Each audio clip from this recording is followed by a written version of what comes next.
아이들은 부모의 말을 듣고 자라는 것 같지만 사실은 부모의 모습을 보며 자랍니다. 부모가 하루 종일 휴대폰만 바라보면 아이도 결국 사람보다 화면을 더 가까이 하게 됩니다. 반대로 부모가 눈을 맞추고 이야기를 들어주고 함께 웃어주면 아이의 마음은 안정되고 미래는 건강하게 자랍니다. 휴대폰은 나쁜 것이 아닙니다. 문제는 무엇을 더 사랑하느냐입니다. 아이들은 최신 스마트폰보다 부모의 따뜻한 관심을 더 원합니다. 사례 1.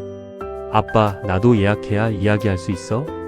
초등학교 4학년 아들이 있던 한 아버지는 퇴근 후 늘 소파에 앉아 휴대폰 뉴스와 영상을 보았습니다. 아들은 몇 번 말을 걸다가 아빠 하고 멈추는 일이 많아졌습니다. 어느 날 아이가 장난처럼 말했습니다. 아빠랑 이야기하려면 예약해야 해? 그 말에 아버지는 웃지 못했습니다. 그날 밤 아버지는 휴대폰을 내려놓고 아이 방으로 들어갔습니다. 오늘 학교에서 뭐가 제일 재미있었어? 처음에는 짧게 대답하던 아이가 30분 넘게 학교 이야기를 했습니다.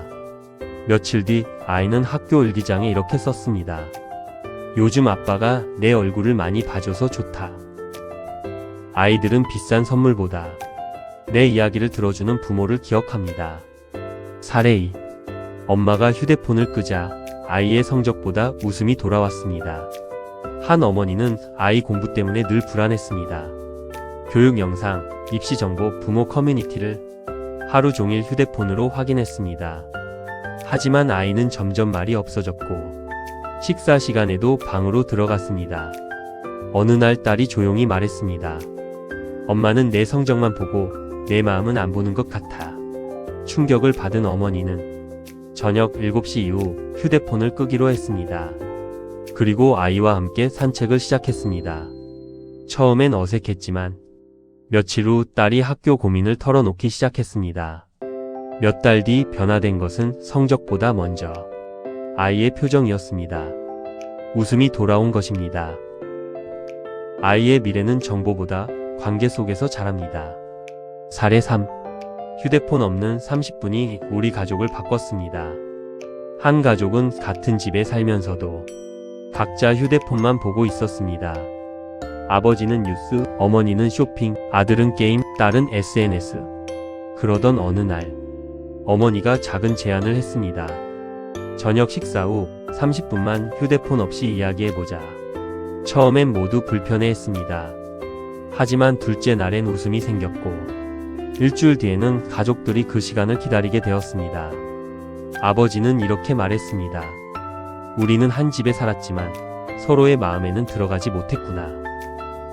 가족의 행복은 거창한 여행보다 함께 웃는 30분에서 시작됩니다. 가정에서 바로 해볼 수 있는 실천 3가지. 1. 휴대폰 바구니 만들기. 식사 시간만큼은 가족 모두 휴대폰을 바구니에 넣습니다. 처음엔 어색하지만 며칠 지나면 대화가 살아납니다. 작은 기적. 아이들이 먼저 말을 걸기 시작합니다. 2.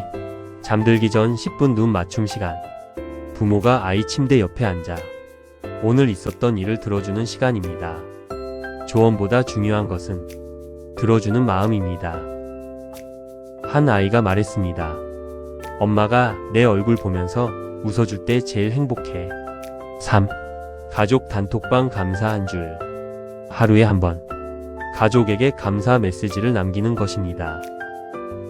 오늘 아빠 수고하셨어요. 엄마 반찬 맛있었어요. 우리 딸 오늘도 고생했어. 가정의 공기가 부드러워집니다. 마무리 메시지. 부모의 휴대폰 사용 습관은 아이의 미래를 조용히 만들고 있습니다. 아이들은 부모의 뒷모습보다 눈을 맞추는 모습을 기억합니다. 오늘 하루 휴대폰을 잠시 내려놓고 가장 사랑하는 가족의 얼굴을 바라보면 어떨까요?